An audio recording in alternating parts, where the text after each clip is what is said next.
Okay, I'm going to shoot a video of hanging the drywall on the ceiling here. I got my new hoist to get it up on the ceiling. I'm just going to keep the camera rolling while I shoot this, take the measurements, and maybe I'll put it in a time lapse. When I'm all done. But first piece is going to go across the joist here. I'm using 10-foot sheets. I measured across, being that I start here with a little bit of a gap. I got to take into account that then the 16 inches. It ends up, every 16 inches on the joist. It ends up the maximum that I could get out of this is 114 5/8, which I measured off already. So I'm just going to cut that off and then take some other measurements.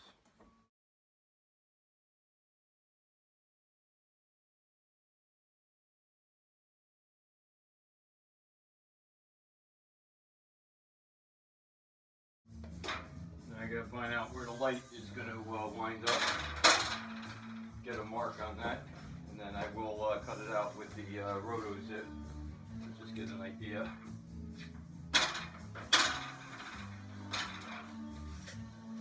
I'm just going to measure to the center right now. 42 off the wall there. 58.5 off of that wall.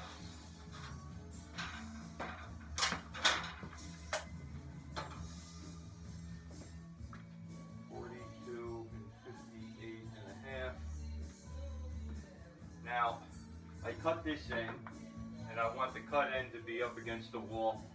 I want my factory end, which is going to be a cleaner cut on the joist where it'll meet up with another piece. So when that's up, this is going to be against that wall. So that's my 42.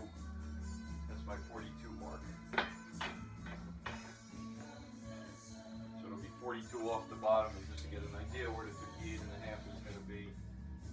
58.5, somewhere over here.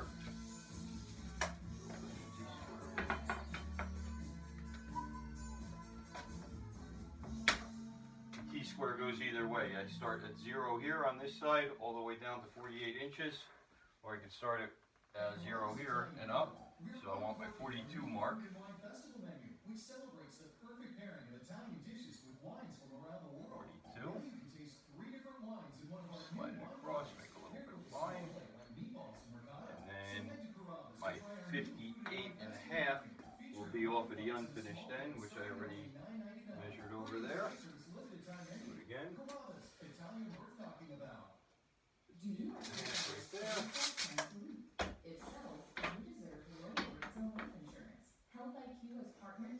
And that will be the center of my light. So I'll get a little hole in there, and then I'll cut around with the roto zip. That's it for obstacles on this one. So we're ready to go up. I'm just going to give myself a little bit of a starter hole here so I can see that light once it goes up.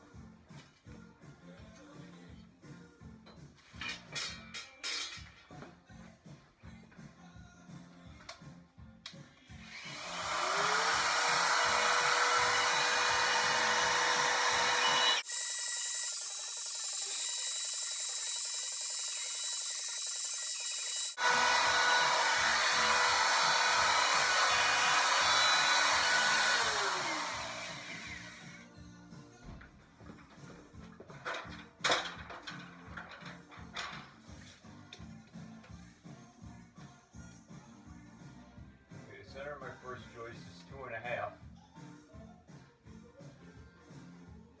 2.5, that's off of my cut edge, and then I'm set every 16 inches on center. So, I'm going to mark them so I know where to nail. So, got here 2.5, and then from there,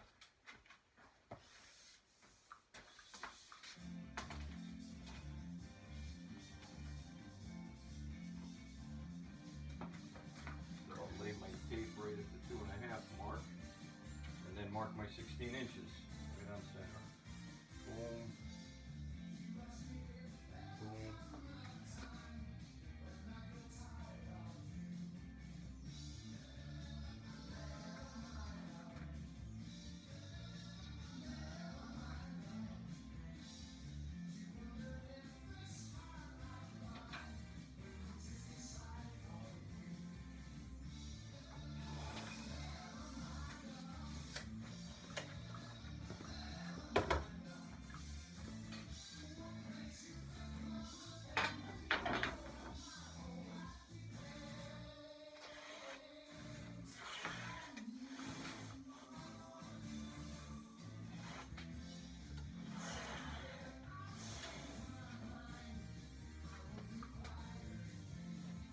That's where I'll nail right on my marks here.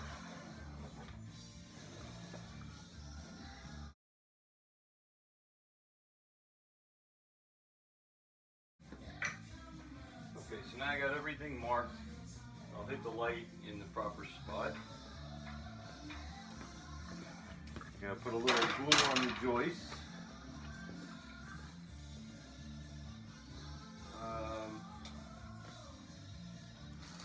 I'll glue the joist first, and then we'll get the sheetrock in place. So my glue gun is right here. I used it last night, so it might be a little clogged up.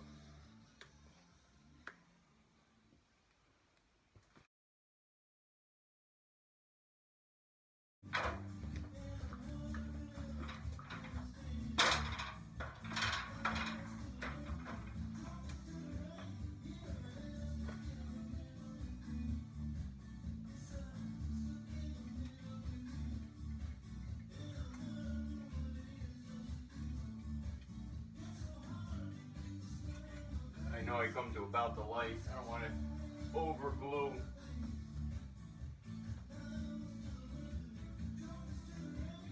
Because if I don't get that next piece of sheetrock off to my right hand side there, then I'm going to have dried up glue there. So I know from my mark I'm only a couple inches beyond the center of the light. It probably ends about here.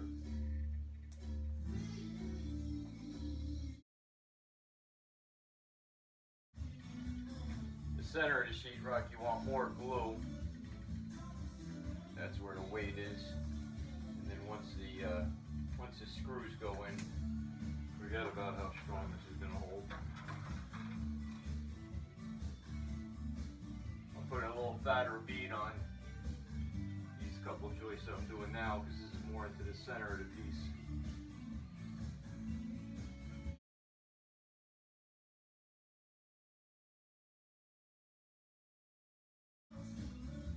Adhesive that I'm using, this is purposely for what I'm using it for here, for drywall. It helps working over the head a little bit better, where you can get a nice bead and it doesn't all drip down, which will happen. You'll see that happen on a couple occasions, I'm sure. So far I haven't had one.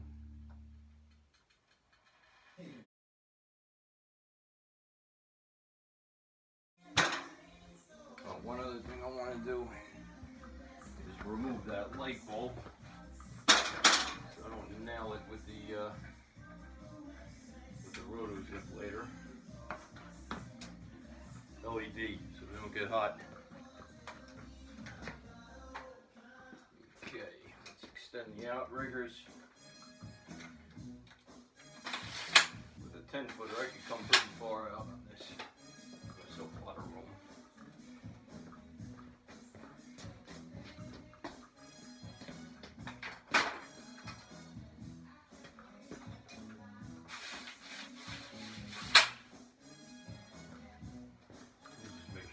Out for a 12-footer. I don't have to come out that far. I'll actually be hanging over. Come to the next mark.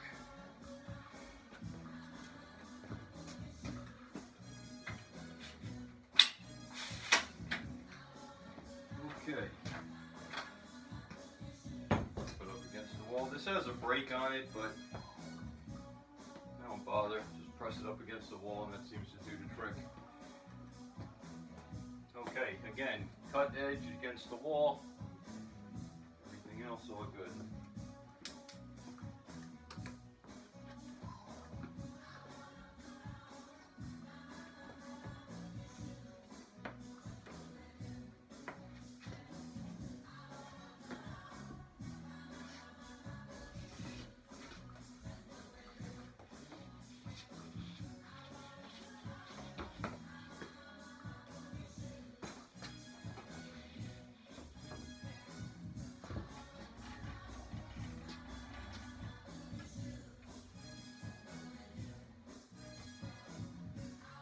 See? You notice what I did wrong?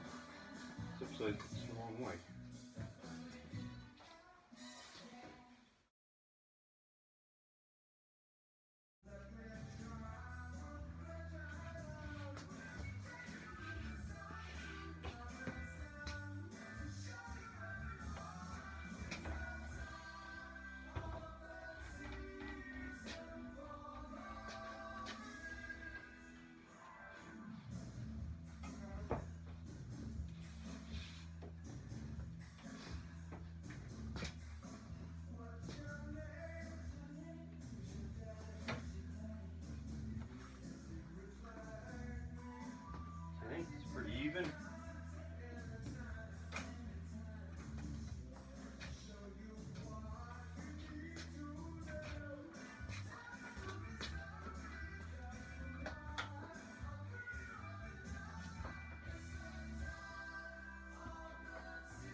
that way.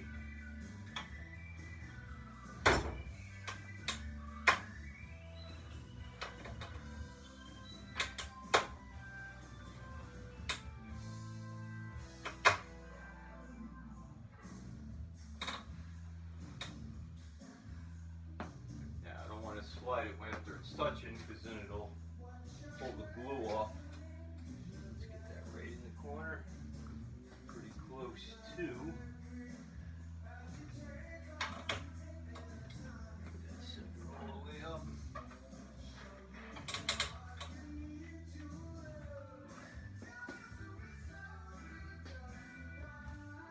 This thing.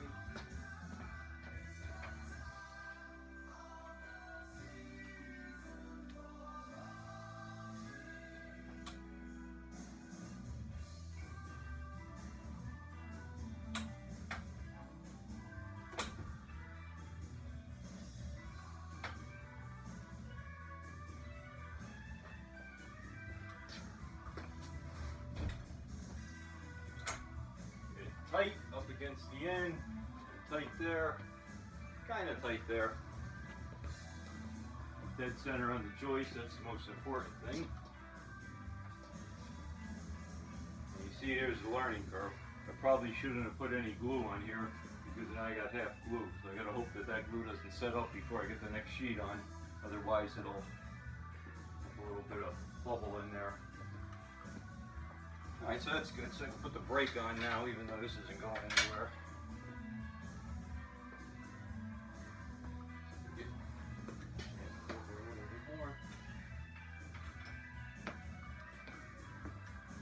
Good. So as I'm going to hit a center stud, we're good to go. Now for my next toy.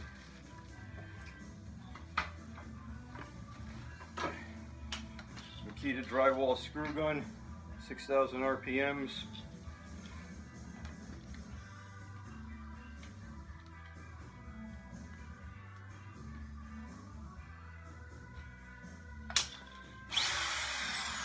Automatically countersinks the screw. Let me go get some screws. Okay, pouch is all loaded up with screws. There you go. Now, being that this is countersunk a little bit and off the wall, I don't really want to drive anything in here because I might press up too hard. I just want to get enough in that it's going to hold that I can take the lift away. See with this, you start it first and it doesn't spin until you put pressure on it. So you can actually start it and lock it and you never have to turn it off. You can change the screws.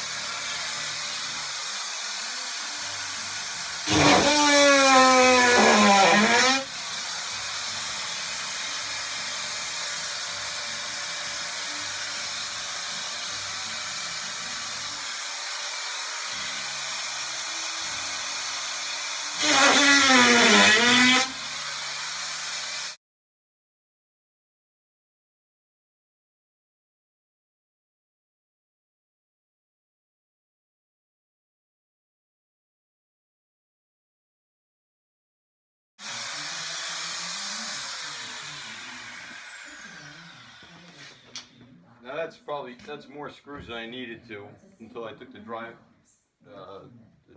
lift away. When I used to do this, just supporting it on my shoulder, on my head, and screw gun, trying to get a couple screws in. Believe me, I'd hold an 8-foot sheet over my head. I'd get 2 screws or nails in, and that would be enough to support it until I could get some more in. So this was a little overkill, but it's there. It's snug. It's in place. I figured let me get some in. What I like to do on the ceiling is one in the edge, one dead center, but that's where this bar is, so that's why I didn't put a lot of the center. And then I split the center again, so it'll be 5 across. For walls, I would probably just do 4 across. And then when I lower the lift, I'll get more in the center. Once I cut out the light, then I'll get that up tight. But for now, everything's holding. I have a couple more to get on the end.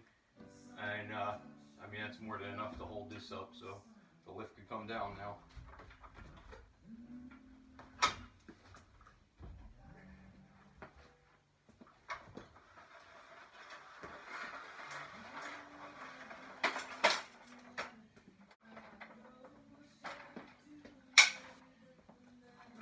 keep the camera rolling for the rotozip cutout.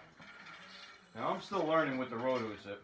You see this wasted piece of sheetrock over here, entire 10-foot piece. I did another ceiling there last night, and I just hacked out these holes. I mean, it's definitely a learning curve with the rotozip. We're gonna see how I do now. I think I'll do better because I can see a little bit, but trying to feel that edge and having the right depth of your blade, I think, is really key. So we're gonna see how I do. Probably bust a couple blades off.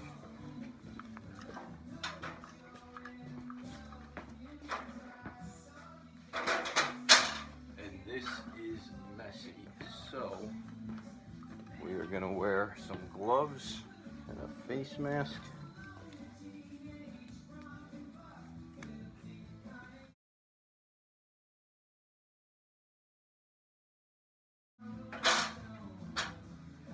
So my understanding with the rotozip, from the research I did, if you're cutting inside of something, you go clockwise. On the outside, you go counterclockwise. Now obviously we want to cut on the outside, but so I don't mess it up, I'm going to first give an inside cut so I can see everything. And we'll see. Now I'm checking the depth first. So I can go a little bit higher.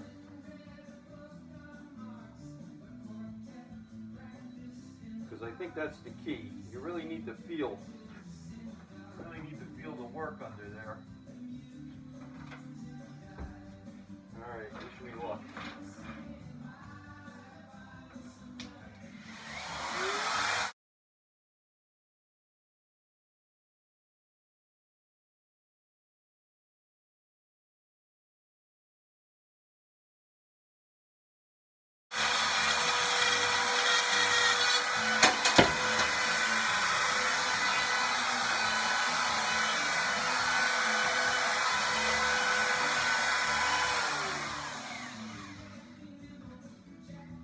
Okay, so that's a nice hole that I cut, but it's on the inside. Now again, I stayed on the inside because I wanted to, when you go to the outside, that you kind of mess up a little bit, or at least I do. So now, I'm going to change the height just a bit. There's like a little rubber gasket on these lights. I'm trying not to hit them.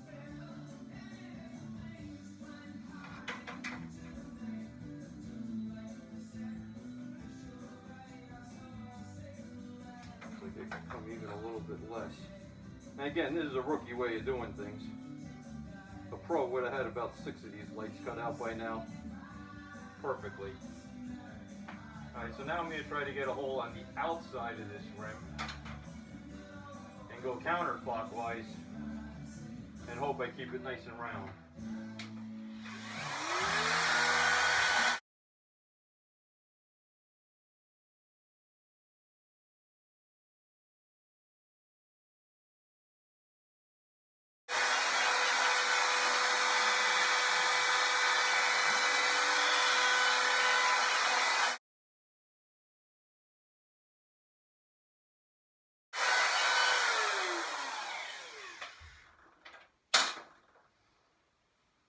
Okay, I got it. Now you see, now press this up against. Now it's on the outside and boom, it's nice and flush. So you get a couple more screws in here. Keep my mask on for a while because the dust just hovers around like crazy.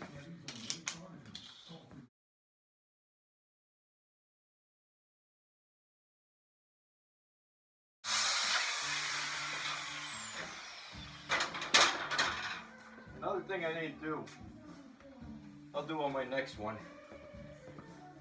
Even though I marked my studs and so far I'm hitting every one, even though this one went in awfully easy, I'm not sure about that, but even though I marked them with the lines, another thing I like to do, here it's nice and easy, I can see the stud. I also like to put a mark here to make sure my line is lining up in case things are a little off and I'm maybe too much on the edge of it. So on the next one, I'll take my Sharpie and mark where I can see the studs. So far I'm hitting everything, so I'm not really too concerned about it. So we'll get a couple more and that's sheetrock number 1.